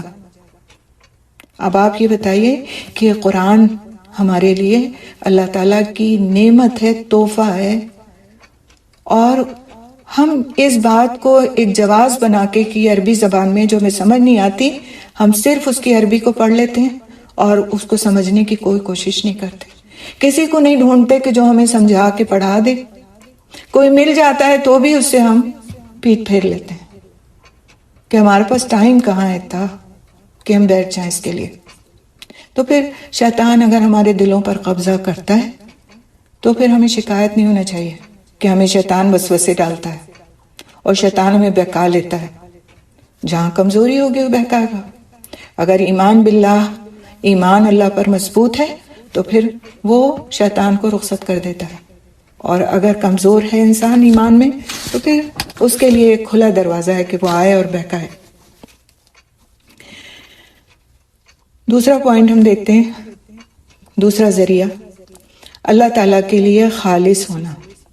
اللہ تعالیٰ کے لیے خالص ہونا. تو شیطان کبھی اطاعت گزار بندے کے پاس نیت کے دروازے سے آتا ہے اور اس کے لیے اس بات کو خوبصورت بنا دیتا ہے کہ لوگ اس کے اعمال کو دیکھیں اور سراہیں، اور اس کے لیے اس بات کو خوبصورت بناتا ہے کہ وہ غیر اللہ کے لیے نیک عمل کرے. پھر اس کو ریاکاری میں ڈال دیتا ہے جو عمل کو ضائع کر دیتی ہے اور انسان پر سزا کو واجب کر دیتی ہے اور شیطان کے تسلط اور غلبے کی طرف لے جاتی ہے. تو ریاکار پر شیطان کے لیے قابو پانا آسان ہے. شیطان کے لیے قابو پانا کس پر آسان ہے؟ جو دکھاوا کرتا ہے، جس کی نیت اللہ کے لیے خالص نہیں ہوتی. بظاہر وہ اعمال کر رہا ہوتا ہے لیکن اس کے دل میں کیا چیز ہوتی ہے کہ لوگ دیکھیں، لوگ میری تعریف کریں، لوگ مجھے سراہیں، لوگ میری واہ واہ کریں. تو یہ جو دل کے اندر ایک بیماری ہے، ریاکاری کیا ہے؟ ایک بیماری ہے. ریاکاری کیا ہے؟ شرک اصغر ہے، یہ ایک چھوٹا شرک ہے. تو جب کبھی دل میں یہ چیزیں آنے لگ جائیں تو ہمیں اللہ سبحانہ تعالیٰ سے اپنے لیے اخلاص مانگنا چاہیے. اخلاص مانگنا چاہیے کہ اللہ تعالیٰ جو بھی میں کام کروں، جو بھی تیرے راستے کا عمل کروں، اس میں تو مجھے اخلاص عطا فرما، میں صرف اور صرف تیری رضا کے لیے کروں. ہم انسان ہیں، ہمارے دلوں میں اس طرح کی چیزیں آتی ہیں، دل میں آ جاتی ہیں، لیکن اس پر جب عمل بھی ہو جاتا ہے تو پھر وہ عمل ہمارے اعمال کو ضائع کر دیتا ہے. جو ہم نے نیک عمل کیے ہوتے ہیں نا، ان کو ضائع کر دیتا ہے. دکھا کر کے ہم نے کسی کے اوپر خرچ کیا ہے، ہم نے لوگوں کو بتا دیا ہم نے یتیموں کو کھانا کھلایا، ہم نے لوگوں کو بتا دیا ہم نے فلانی مسجد میں اتنے پیسے دیے، ہم نے لوگوں کو بتا دیا وہ ہمارے غریب جو رشتہ دار ہیں نا، ان کے بچوں کی تو فیس ہم ہی پے کرتے ہیں. یہ سب کیا ہے؟ ہمیں تو یہ کہا گیا کہ تم ایسے خرچ کرو کہ تمہارا دایاں ہاتھ دے تو بائیں کو خبر نہ ہو، دائنا دے تو بائیں کو خبر نہ ہو. تو پھر یہ تو ہوا اللہ کی رضا کے لیے خرچ کرنا، کیونکہ ہمیں صرف اس سے بدلہ چاہیے. اور جہاں کہیں ہمیں دل میں یہ آ جائے کہ فلاں ہماری تعریف کرے اور فلاں ہمیں کچھ سمجھے کہ دیکھو یہ کتنا اللہ کے راستے میں خرچ کرتی ہیں اور کتنی متقی پرہیزگار ہیں کہ بس یہ اللہ اور اللہ کی بات کرتی ہیں، ہمارے دل میں یہ چیز آ گئی تو ہمارا عمل ضائع ہو گیا. ہاں، اگر کوئی انسان اچھی نیت سے، خلوص نیت سے کوئی بھی نیک کام کرتا ہے اور اس کی نیت یہ نہیں ہوتی کہ کوئی اس کو دیکھے اور اس کی تعریف کرے، اس کی اپنی نیت نہیں ہوتی ہے، لیکن اللہ کے بندے اس کی تعریف کرتے ہیں، اس کو سراہتے ہیں، اس سے محبت کرتے ہیں، تو یہ ریاکاری میں نہیں آئے گا. یہ اللہ تعالیٰ کا انعام ہے اس شخص کے لیے جس نے اللہ کے راستے میں کام کیا. تو ان دونوں چیزوں میں فرق کی ضرورت ہے. ایک ہے کہ ہم خود چاہتے ہیں اور ایک ہے کہ اللہ سبحانہ تعالیٰ نے ہمارے کام کو قبولیت عطا فرمائی. اور اسی لیے اگر کوئی تعریف کرے بھی آپ کی، کوئی کسی وقت کہے بھی کہ آپ فلاں کام کرتی ہیں، آپ بڑا اچھا کام کرتی ہیں اور آپ تو بہت دین کے کام میں لگی ہوئی ہیں، فوراً یہ بات کہیں وما توفیقی الا باللہ، نہیں ہے میری توفیق مگر یہ کہ جو کچھ اللہ نے دی ہے اسے صرف اور صرف اللہ کی طرف لے جائیں کہ اللہ کی دی ہوئی توفیق ہے، اسی نے مجھے اس کام کے کرنے کی طرف راغب کیا ہے. جو میں یہ کر رہی ہوں میرا اپنا اس میں کچھ نہیں ہے. تو اللہ سبحانہ تعالیٰ اس عاجزی کو پسند فرماتے ہیں، ورنہ پھر ریاکار کو شیطان بہت آسانی سے اور دوسری چیزوں کی طرف بھی بہکا کے لے جاتا ہے. ایک بہت عجیب و غریب سا قصہ آتا ہے، اس کتاب میں تھا یہ قصہ، اس کو میں نے ٹرانسلیٹ کیا اور بہت سبق آموز ہے. ابن الجوزی نے اپنی کتاب تلبیس ابلیس میں، ایک کتاب ہے ابن الجوزی کی، انہوں نے اس قصے کو روایت کیا ہے. انہوں نے فرمایا کہ ایک درخت تھا، بہت ہی سبق آموز قصہ ہے، اپنے لیے سبق لینے کی بات ہے اس میں. ہم مسلمان ہیں نا، اپنے آپ کو مشرک نہیں سمجھتے. تو ایک درخت تھا جس کی لوگ اللہ کے سوا عبادت کرتے تھے. آپ لوگوں کے لیے سمجھنا آسان ہے کیونکہ وہاں تو بہت کچھ ہوتا ہے نا، درختوں کے نیچے سب کچھ، تو لوگ عبادت کرتے تھے. اس درخت کے پاس ایک شخص آیا اور اس نے ارادہ کیا کہ میں ضرور اس درخت کو کاٹ ڈالوں گا. تو وہ اس درخت کے پاس اللہ کی خاطر غصہ کرتے ہوئے اس کو کاٹنے کی غرض سے آیا. تو ابلیس نے انسان کی صورت میں اس سے ملاقات کی، انسان کی صورت میں اس سے ملاقات کی اور پوچھا تم کیا چاہتے ہو؟ اس نے کہا میں اس درخت کو جس کی اللہ سبحانہ تعالیٰ کے سوا عبادت کی جاتی ہے کاٹ دینا چاہتا ہوں. تو اس نے یعنی شیطان نے کہا کہ جب تم خود اس کی عبادت نہیں کر رہے ہو تو تمہارا کیا نقصان ہے؟ کیا نقصان ہے تمہارا اس بات میں کہ کون اس کی عبادت کر رہا ہے؟ تو اس شخص نے کہا کہ میں تو اس کو ضرور کاٹوں گا. شیطان نے اس سے کہا کیا میں تم کو ایسی بات بتاؤں جس میں تمہارے لیے زیادہ بہتری ہے؟ اس کو مت کاٹو، اس کو نہیں کاٹو گے تو ہر صبح تمہارے تکیے کے پاس تم کو 2 دینار ملیں گے. اس شخص نے کہا کہ یہ میرے پاس کہاں سے آئیں گے؟ شیطان نے کہا تم بے فکر رہو. تو وہ شخص واپس لوٹ گیا اور اس نے صبح اپنے تکیے کے پاس 2 دینار پائے. تو وہ شخص اس دن اس درخت کو کاٹنے کے لیے نہیں گیا.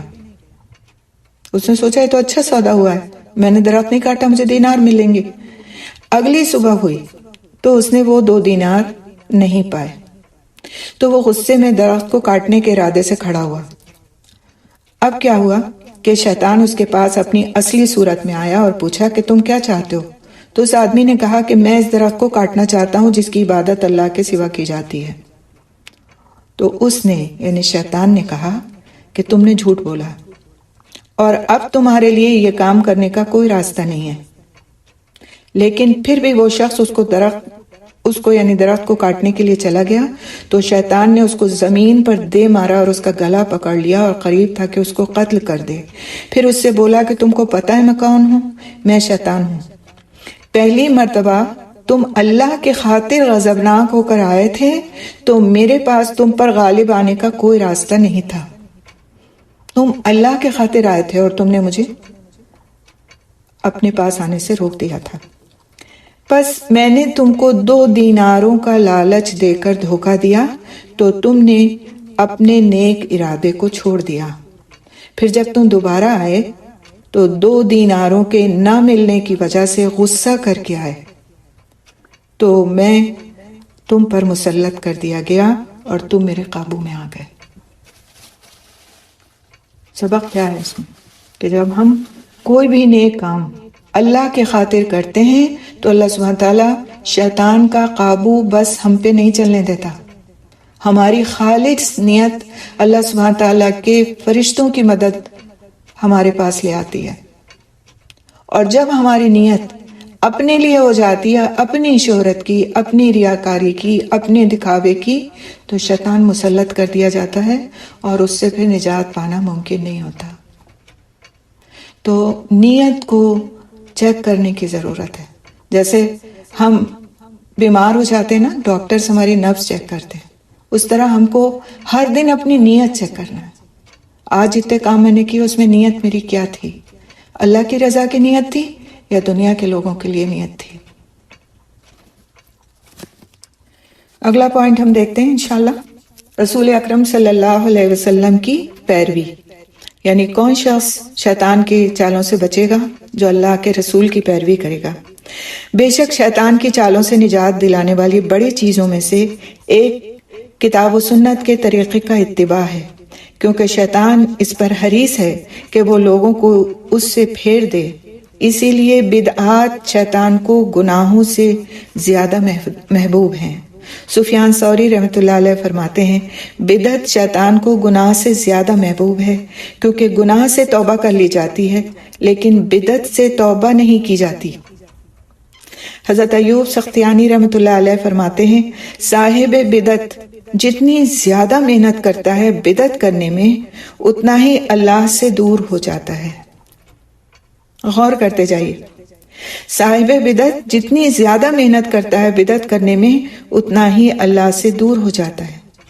فضیل بن عیاض کا قول ہے جس نے بدعت کرنے والے سے محبت کی، خود نہیں کر رہا بدعت، لیکن جس نے بدعت کرنے والے سے محبت کی، اللہ اس کے اعمال کو ضائع کر دیتا ہے اور اس کے دل سے اسلام کے نور کو نکال دیتا ہے، اور جس نے بدعت کرنے والے کی مدد کی تو یقیناً اس نے گویا اسلام کو تباہ کرنے، ختم کرنے اور نقصان پہنچانے میں مدد کی۔ بہت ہی ڈرا دینے والا یہ سٹیٹمنٹ ہے۔ بعض وقت ہم خود کچھ نہیں کر رہے ہوتے، ہم کہتے ہیں ہم تو بدعت نہیں کرتے، ہم تو بالکل سنتوں پہ عمل کرتے ہیں، لیکن دوسرے جو لوگ کر رہے ہوتے ہیں ہم کو مزہ بہت آ رہا ہوتا ہے ان کو دیکھ کر کے، ہمیں اچھا لگ رہا ہوتا ہے۔ ان کے گھر کنڈے بھرے جاتے ہیں، ٹکیاں بنتی ہیں، ہمیں بڑے مزے کی لگتی ہیں، وہ ہمارے گھر بھیجیں گے تو ہم کھا لیں گے اسے، ٹھیک ہے، ہمیں مزہ آتا ہے ان کاموں میں۔ ہم کرتے نہیں، ہم نے جب سے پڑھ لیا ہم نہیں کرتے، لیکن ہمیں مزہ بہت آتا تھا جب ہمارے گھر میں ایسا ہوتا تھا۔ اب نہیں ہوتا ہمارے گھر میں۔ دل کس کے ساتھ ہے؟ اسی کے ساتھ نا جو ہم کرتے تھے پہلے، اسی بدعت کے ساتھ۔ اسی طرح لوگ جاتے ہیں عرس میں جاتے ہیں، ہمیں بڑا مزہ آتا ہے، اتنا سارے سب مل کر کے جا رہے ہوتے ہیں، ہلا گلا ہوتا ہے، پھر وہاں دیگ چڑھتی ہے، پھر اتنا مزیدار کھانا ہوتا ہے، ہم بھی ڈال آتے ہیں اس میں کچھ پیسے، ٹھیک ہے۔ وہ کس کے نام کی دیگ چڑھی ہوئی ہے؟ غیر اللہ کے نام پر، غیر اللہ کے نام پر کیا ہوا صدقہ اللہ کے ہاں قابل قبول نہیں ہے، ٹھیک ہے۔ اللہ کے نام پہ بٹ رہا ہے کچھ، ٹھیک ہے، قابل قبول ہے، آپ اس میں ڈال دیں پیسے، لیکن غیر اللہ کے نام پر، چاہے وہ کتنے بھی بڑے بزرگ ہستی کیوں نہ ہوں، غیر اللہ کے نام پر کیا ہوا کوئی صدقہ اللہ کے یہاں قابل قبول نہیں ہے۔ اس کو اپنے یہاں لکھ لیں، اس بدعت سے اپنے آپ کو بچائیں، کیونکہ بدعت اتنی خوبصورت ہوتی ہے اور اتنی اچھی لگتی ہے اور لوگوں میں اتنی رائج ہو جاتی ہے کہ انسان سوچتا ہے اس کو کرنے میں کیا برائی ہے، ایک خلقت کر رہی ہے، اس کو ایک خلقت کر رہی ہے۔ ہر سال آپ دیکھیں خواجہ معین الدین چشتی رحمۃ اللہ علیہ، میرے خود خاندانی بزرگ ہیں، میرے ننیالی بزرگ، ان کی شان میں کوئی گستاخی نہیں کر رہی ہوں، نہ کرنا چاہتی ہوں، نہ کروں گی کبھی انشاءاللہ۔ وہ ایک بہت بزرگ ہستی تھے، لیکن آج تک ہماری فیملی میں سے کوئی نہیں گیا ان کے مزار پہ، جبکہ ہمارے لکھنؤ سے بسیں بھر بھر کے جاتی ہیں اس مزار پہ، اور لوگ کیا سمجھ کے جاتے ہیں کہ وہاں جانا کار ثواب ہے، یہاں تک کہا جاتا ہے کہ چھوٹا حج ہے، نعوذ باللہ، جبکہ صرف 3 مسجدوں کے اندر جا کے نماز پڑھنے کا تو اس کے لیے سفر کرنے کی اجازت دی گئی، رغبت دلائی گئی، اور بقیہ مسجدوں کے لیے مسجدوں میں جانا اور نماز پڑھنے کی بات کہی گئی، لیکن وہاں جا کر سفر کر کے جا کے خالی اس مسجد میں نماز پڑھنے کے لیے نیت کرنا اس سے روکا گیا۔ اور وہ 3 مسجدیں کون کون سی ہیں؟ مسجد اقصی، مسجد حرام مکہ المکرمہ اور مسجد نبی صلی اللہ علیہ وسلم۔ ان 3 مسجدوں کے لیے تو سفر کی اجازت ہے، باقی جو آپ کے قریب کی مسجد ہے، آپ کے شہر کی مسجد ہے، آپ کے یہاں کی جامع مسجد ہے، اس میں آپ نماز پڑھیں، اس کے لیے آپ دوسرے شہر مت جائیں ایک نماز پڑھنے کے لیے۔ اس سفر کو اچھا سفر نہیں کہا گیا۔ تو یہ کیا ہے؟ لیکن ہمیں اچھا لگتا ہے نا، ہمارے دل کو اچھا لگتا ہے اس طرح نکلنا جانا، اس طرح وہاں جا کر کے چادر چڑھانا، قوالیوں میں شریک ہونا، یہ سب ہمارے کانوں کو بھلا لگتا ہے، آنکھوں کو بھلا لگتا ہے، تو ہم کرتے ہیں۔ تو بدعت پہ مدد کرنا، بدعت کو اچھا سمجھنا، چاہے اس کو ہم خود نہیں بھی کر رہے ہوں، دل سے ایمان کے نور کو نکال لے جاتا ہے۔ اب اگر ایمان کا نور چاہیے تو ہمیں اپنے اعمال پہ غور کرنا پڑے گا. ہمارے یہاں ہوتا آیا تھا، ہمارے لوگ کرتے آئے تھے، ہماری فیملی میں ہوتا ہے. ان جملوں سے اللہ کی پناہ چاہیں. ہمیں اللہ نے عقل دی ہے، آنکھیں دی ہیں، کان دیے ہیں، سوچنے سمجھنے کی صلاحیتیں دی ہیں. ہمیں اپنے لیے فیصلے خود کرنا ہے، خود کرنا ہے، قرآن اور حدیث کی روشنی میں کرنا ہے. اللہ نے یہ 2 روشن چراغ ہم کو دے دیے، قرآن اور حدیث. اس کے نور میں بڑھنا ہے، لوگوں کے جلائے ہوئے چراغوں کی روشنی میں نہیں بڑھنا. کیا پتا وہ چراغ کن تیلوں سے روشن کیے گئے. اللہ نے جو چراغ ہمارے ہاتھ میں دے دیا اس سے بڑھ کے کوئی چراغ ہو سکتا ہے؟ رسول نے جو چراغ ہمارے ہاتھ میں تھما دیا اس سے بڑھ کے کوئی چراغ ہو سکتا ہے؟ اس سے ہم کیوں اپنے آپ کو پیچھے کھینچے لیتے ہیں؟ کیوں نہیں چلتے؟ تو پھر ہم کیسے سمجھتے ہیں کہ شیطان ہمارے دل پر حاوی نہیں ہو جائے گا؟ جب دل میں اندھیرا ہوگا تو شیطان کو اندھیرے پسند ہے. جب دل میں نور نہیں ہوگا تو شیطان کو تو ایسی جگہ پسند ہے جہاں نور ہی نہ ہو ایمان کا. تو پھر ان بدعتوں سے اپنے آپ کو بچانے کی ضرورت ہے. اور بدعتوں سے انسان کب بچے گا؟ جب وہ اللہ کے رسول کی پیروی کرے گا. جو سنتوں پر چلے گا وہ بدعتوں سے اپنے آپ کو بچا لے جائے گا. جو اللہ کے رسول کے احکام کی پیروی کرے گا اللہ سبحانہ تعالیٰ اس کو اپنا نور عطا فرمائیں گے. تو اس بات پہ بہت غور کرنے کی ضرورت اس لیے ہے کیونکہ یہ معاشرے میں رائج ایسی برائیاں ہیں جن کو نیکی سمجھ کے کیا جاتا ہے. ابھی رجب آئے گی، ہاں رجب کا مہینہ 1 مہینہ رہ گیا نا، پھر رجب کا مہینہ شروع ہوگا، اس میں ڈھیروں بدعتیں رائج ہیں. پھر اس کے بعد میں شعبان کا مہینہ شروع ہوگا، اس میں ڈھیروں بدعتیں رائج ہیں. اور ہم کہتے ہیں ہمارے یہاں ہوتی آئی تھی تو ہم کرتے نا، تو پھر نہیں کریں گے تو خاندان والے ہمیں برا بھلا کہیں گے. تو خاندان والے ہمارے کون ہیں؟ اللہ بڑا ہے، خاندان والے بڑے ہیں؟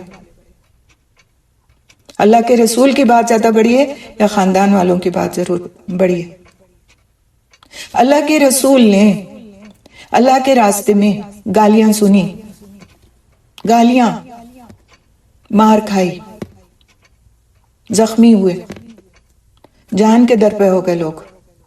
اگر خاندان والے ہمارے کسی بدعت کے چھوڑنے پر ہم کو برا بھلا کہتے ہیں تو کیا سنت نہیں ہے؟ کیا یہ رسول کی پیروی نہیں ہے کہ ہم بھی اسی رسول کی طرح اسی کی پیروی میں برے بھلے کہے جا رہے ہیں؟ کوئی ہمیں مار نہیں رہا کر کے، صرف زبان سے برا بھلا کہہ رہا. کہنے دیں. اپنے ایمان کو جتنا ہم ان مشکلات سے بچا کر کے اپنے دل میں سمیٹ لیں گے اتنا ہی دل روشن ہو جائے گا، اتنی ہمت آ جائے گی. اور اللہ کا وعدہ ہے، اس وعدے پر یقین رکھیں کہ جو اللہ کے راستے پر چلتا ہے اللہ سبحانہ تعالیٰ اس کی مدد اپنے فرشتوں سے کرتے ہیں. اللہ تعالیٰ آپ کے دلوں کو جما دے گا، مضبوط کر دے گا، استقامت عطا فرما دے گا. کیونکہ جب دل میں ایمان کا نور روشن ہو جاتا ہے نا، پھر دنیا کی کسی چیز میں انسان کی رغبت رہتی نہیں ہے. آپ یقین کریں، اس یقین کو لے کر کے ہمت کریں اور خاندانوں کے اندر جو اس طرح کی بدعتیں رائج ہیں ان کو نکالنے کے لیے ہمت سے بھرپور طریقے سے کوشش کریں. اگر اس کے باوجود کوئی آپ کے گھر میں کچھ کرتا ہے اس کو آپ دل سے برا سمجھیں کہ یہ غلط کر رہا ہے، میرے کہنے سے میں نے کہہ دیا، ایک پیغام پہنچا دیا، میں نے اپنے آپ کو الگ کر لیا، میں نے مدد نہیں کی، میں بری الذمہ ہوں. زبان سے اللہ سبحانہ تعالیٰ سے کہیں کہ اللہ تعالیٰ میں بری الذمہ ہوں، میں نہیں چاہتی ایسا کرنا.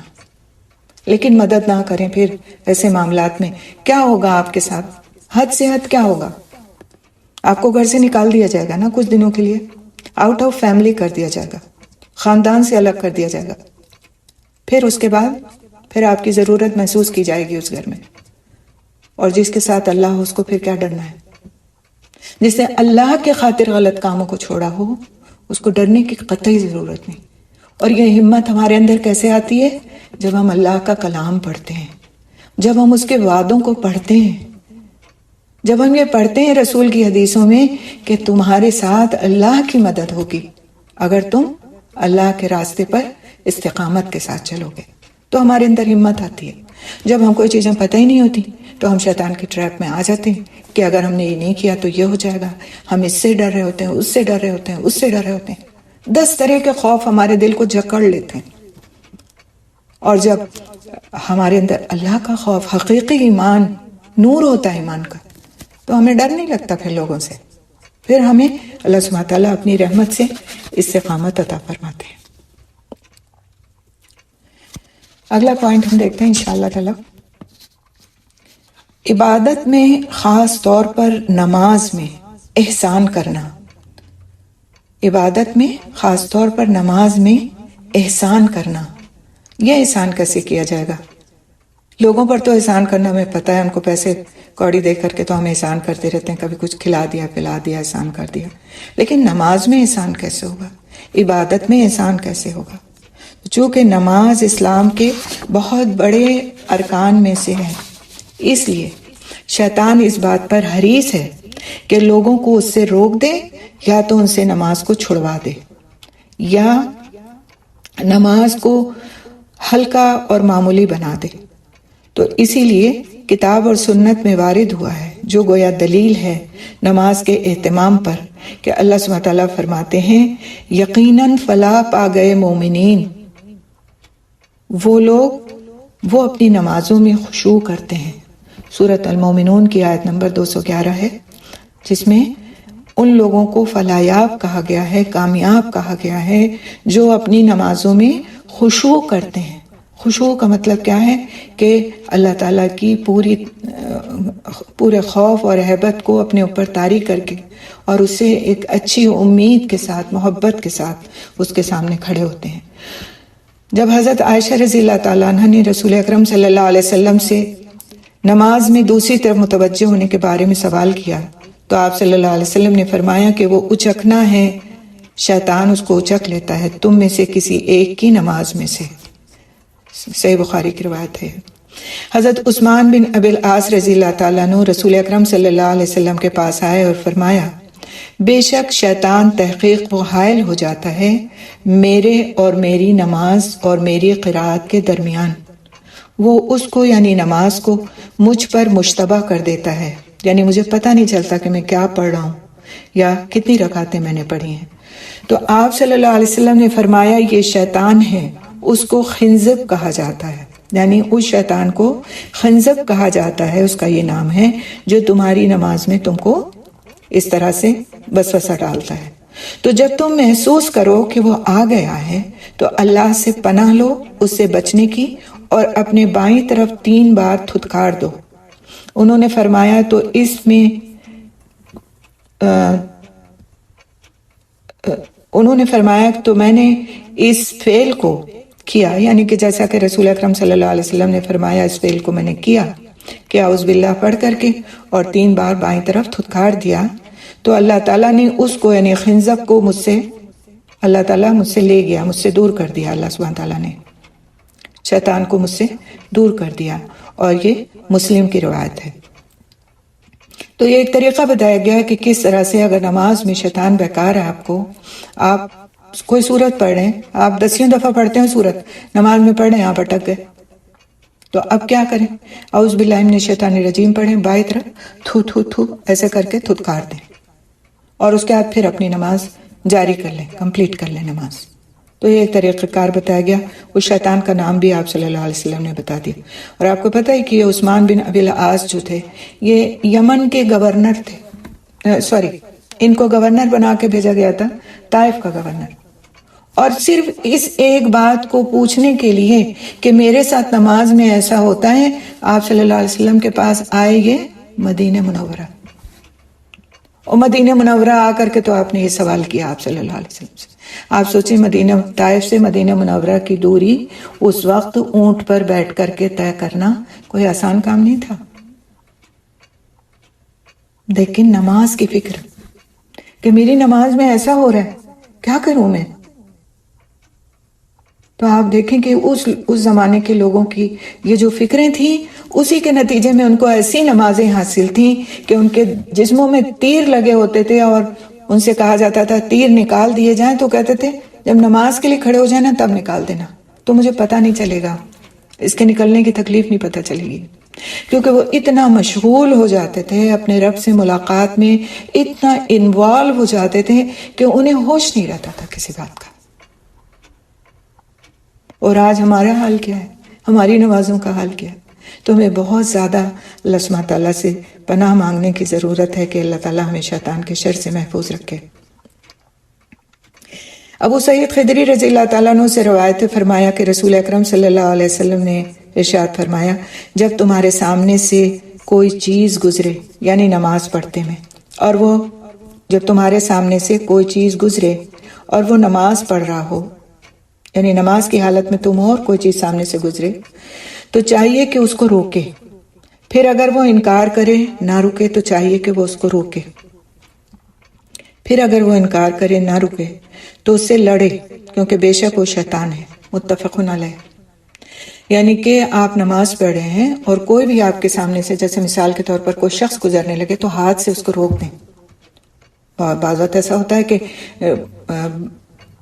کوئی آپ نماز پڑھیں، کسی کو پتہ نہیں کہ آپ نماز پڑھ رہے ہیں، آپ کھڑے ہیں یا آپ بیٹھ کے نماز پڑھ رہے ہیں، کوئی سمجھ نہیں پایا کہ آپ نماز پڑھ رہے ہیں، تو کوئی سامنے سے گزرنے لگے تو آپ کے لیے جائز ہے کہ اس کو ہاتھ سے روک دیں۔ تو بعض بچے آ جاتے ہیں اور وہ ضد بھی کرنے لگتے ہیں، تو لڑے کا مطلب کیا ہے کہ زبردستی اس کو پھر آپ اس کو گریب کریں، پکڑیں، گود میں بٹھا لیں اور اپنی نماز پوری کر لیں۔ لیکن اس کو یہ نہ کرنا دیں کہ وہ بار بار آپ کی نماز کے سامنے سے گزر رہا ہے، آ رہا ہے، جا رہا ہے، کیونکہ یہ عمل شیطان کرواتا ہے۔ آپ کی اور آپ کی نماز کے بیچ میں اس طرح کا کوئی سلسلہ نہیں ہونا چاہیے۔ پھر یہ کہ مسجدوں کی کثرت، اب یہ ساری چیزیں کس بارے میں آ رہی ہیں؟ نماز میں احسان کے سلسلے میں، مسجدوں کی کثرت، اور مسلمان پر کثرت سے نماز پڑھنا اور اللہ کے لیے سجدے کرنا لازم ہے، کیونکہ ایسا کرنا شیطان کی ذلت و کمزوری اور تھکاوٹ کا باعث ہے۔ حضرت ابو ہریرہ رضی اللہ تعالیٰ عنہ سے روایت ہے، فرمایا رسول اکرم صلی اللہ علیہ وسلم نے، جب ابن آدم سجدہ کرتا ہے پھر وہ سجدہ کرتا ہے تو شیطان الگ ہو جاتا ہے، روتا ہے اور کہتا ہے، ہائے میری ہلاکت، ابن آدم کو سجدے کا حکم دیا گیا تو اس نے سجدہ کر لیا اور اس کے لیے جنت ہے، اور مجھے سجدے کا حکم دیا گیا تو میں نے انکار کر دیا تو میرے لیے آگ ہے۔ صحیح مسلم کی روایت ہے یہ بھی۔ تو سجدے جو ہیں وہ اللہ سبحانہ تعالیٰ کے نزدیک کرتے ہیں انسان کو اور شیطان سے دوری کا باعث بنتے ہیں۔ اسی طرح سجدہ سہو، نماز میں احسان کا ایک یہ بھی طریقہ، اور سجدہ سہو میں بھی شیطان کی ذلت ہے، کیونکہ وہ انسان کی نماز کو بگاڑنے پر حریص تھا، یعنی انسان کی نماز بگاڑنا چاہتا تھا، تو اللہ تعالیٰ کی جانب سے سجدہ سہو کا حکم آ گیا، جو کہ نماز کو پورا کرنے اور اس کو مکمل کرنے والا ہے، پر شیطان غمگین ہوتا ہے، سب سے زیادہ غمگین۔ ابو سعید خدری رضی اللہ تعالیٰ عنہ سے روایت ہے کہ رسول اکرم صلی اللہ علیہ وسلم نے فرمایا، جب تم میں سے کوئی اپنی نماز میں شک کرتا ہے پھر نہیں پاتا اس کو کہ 3 پڑھی یا 4 پڑھی، تو چاہیے کہ شک کو دور پھینک دے، یعنی دور کر لے، اور چاہیے کہ بنائے اس کو یقینی جس پر اس کو یقین ہے، پھر 2 سجدے کرے اس سے پہلے کہ سلام پھیرے۔ پھر اگر اس نے 5 رکعتیں پڑھ لیں تو اس کی نماز کے لیے اضافہ کر دیں گی، اور اگر اس نے 4 پوری کر لی تو یہ شیطان کی ناک خاک آلود کرنے کے برابر ہے۔ مسلم کی یہ بھی روایت ہے۔ سجدہ سہو کا جو طریقہ ہم کو بتایا گیا ہے کہ اگر شک پڑ جاتا ہے نماز میں کہ 3 رکعتیں پڑھی تھیں یا 4 رکعتیں پڑھی تھیں، تو پہلے یہ دیکھا جائے گا کہ آپ کا غالب گمان کدھر ہے، کہ آپ کا یہ اطمینان ہے کہ آپ نے 4 پڑھ لی تھی اور خالی بس شک ہو رہا ہے آپ کو کہ آپ نے 3 پڑھی تھی، یا واقعی آپ نے 3 پڑھی تھیں اور آپ کو شک ہو رہا ہے کہ آپ نے 4 پڑھ لی۔ تو اس صورتحال میں 1 رکعت مزید پڑھ لے انسان، اور آخر میں سلام پھیرنے سے پہلے 2 سجدے کر لے۔ تو اگر اس نے 4 پڑھی تھی تو 5 ہو جائیں گی، اور وہ 2 سجدے ملا کے 6 رکعتیں ہو جائیں گی، ایک طرح سے اس کے لیے زیادہ ہو جائیں گی، اور اگر اس نے 3 پڑھی تھی تو وہ اس کی 4 ہو جائیں گی۔ ٹھیک ہے، تو سجدہ سہو کا طریقہ جب ہم نے نماز کی ورکشاپ کی تھی اس میں آپ کو بتایا بھی تھا کہ کس طرح سجدہ سہو کرنا ہے، اگر نہیں تو اس کو ایک دفعہ اور مزید سن لیں اور تفصیل بھی اس میں آپ کو مل جائے گی۔ تو سجدہ سہو بھی ایک طرح سے نماز میں احسان کا طریقہ ہے کہ شک آ گیا ہے دل کے اندر نمازوں کی رکعتوں کے بارے میں، تو انسان اس شک کو کس طرح دور کرے۔ ٹھیک ہے، تو وہ اس طرح کیا جائے گا۔ اسی طرح سے پھر شیطان کی گرہ کھولنا، نبی صلی اللہ علیہ وسلم نے خبر دی کہ بے شک شیطان انسان کے پاس اس کی نیند کی حالت میں آتا ہے۔ یہ بہت غور طلب بات ہے اور بہت اہم حدیث ہے۔ یہ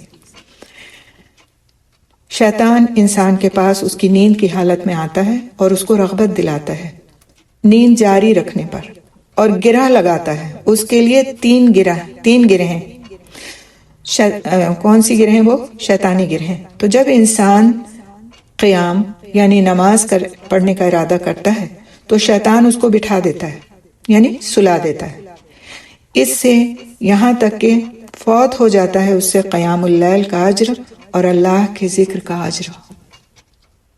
یعنی کہ وہ پڑھنا چاہتا ہے، نیت بھی کر کے سویا ہے وہ، لیکن کیا کرتا ہے، کیا کام کرتا ہے؟ گرہ لگاتا ہے شیطان۔ وہ گرہ ہمیں نظر نہیں آتی، لیکن وہ ایسی گرہ ہیں کہ جب انسان اٹھنے کا ارادہ کرتا ہے تو اس کو بٹھا دیتا، ابھی تو بہت رات پڑھی، اٹھ جانا نا، پڑھ لینا۔ پھر انسان بیٹھ جاتا ہے کہ ہاں واقعی ابھی تو بہت رات پڑھی ہے، اور پھر آخر میں کیا ہوتا ہے کہ جب وہ اٹھتا ہے تو اس وقت اس کا وقت نکل چکا ہوتا ہے ذکر کرنے کا اور قیام پڑھنے کا۔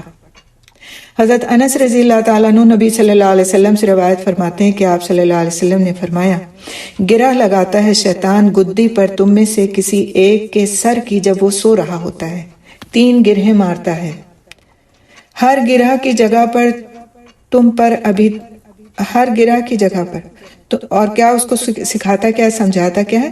تم پر ابھی طویل رات باقی ہے، یعنی ابھی بہت وقت پڑا ہے، سو جاؤ۔ بس اگر وہ یعنی انسان اٹھ جاتا ہے، بس وہ اللہ کو یاد کرتا ہے تو ایک گرہ کھل جاتی ہے، تو اگر وہ وضو کرتا ہے تو دوسری گرہ کھل جاتی ہے، بس اگر وہ نماز پڑھ لیتا ہے تو اس کی ساری گرہیں کھل جاتی ہیں، تو وہ صبح کرتا ہے چست یعنی اچھے حال میں، ورنہ وہ صبح کرتا ہے خبیث نفس کے ساتھ یعنی سستی کے ساتھ۔ اور اس کو آپ کر کے دیکھ لیجئے کہ جس دن آپ کی صبح کی نماز قضا ہوئی ہوتی ہے اس دن، وہ دن کیسا آپ کا گزرتا ہے، اور جس دن آپ نے صبح کی نماز پڑھی ہوتی ہے اور اچھے حال میں پڑھی ہوتی ہے، ارلی ٹائم میں پڑھی ہوتی ہے، وہ دن آپ کا کتنا۔ اب یہ نہ کیجیے گا کہ نماز دیر سے کر کے پڑھ کے اور پھر اس کو مشاہدہ کریں، بلکہ غور کیجیے گا کبھی ایسا ہوا ہے تو۔ لیکن جو کرنے کا کام ہے وہ یہ کہ ہم مقبل وقت میں پڑھیں اور خود محسوس کریں کہ ہمیں اس دن کتنی ہمارے کاموں میں بھی برکت ہوتی ہے، ہمارے نیکیوں کے کاموں میں بھی برکت ہوتی ہے، اور ہم ایک اچھا دن گزار رہے ہوتے ہیں۔ تو نماز جیسے ہمیں اذکار میں بتایا گیا نا کہ جب ہم نیند سے جاگتے ہیں تو ہم کہیں الحمدللہ الذی احیانا بعد ما اماتنا والیہ النشور۔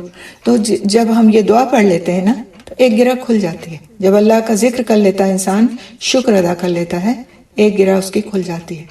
کلمہ پڑھ لیتا ہے، کسی بھی طرح سے اللہ کا ذکر ادا کر لیتا ہے، یہ تو ایک مسنون دعا ہے، اس کا پڑھنا زیادہ باعث برکت ہے، لیکن اس کے علاوہ اگر نہیں بھی یاد، کلمہ پڑھ لے، اللہ کا ذکر کر لے، اللہ کا شکر ادا کر لے کہ اللہ سبحانہ تعالیٰ تیرا شکر ہے کہ تو نے مجھے اچھی نیند دی اور مجھے تو نے صحت کی حالت میں صبح کرنے کی توفیق دی، تو ایک گرہ اس کی شیطان کی اس وقت کھل جاتی ہے جب وہ اٹھ کے بیٹھ جاتا ہے۔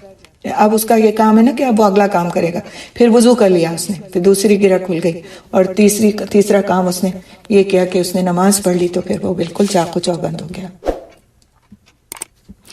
انشاءاللہ تعالیٰ یہیں پر ہم رکتے ہیں، وقت ہمارا مکمل ہے تقریباً، تو 5ویں پوائنٹ سے انشاءاللہ ہم کل کنٹینیو کریں گے، ٹھیک ہے۔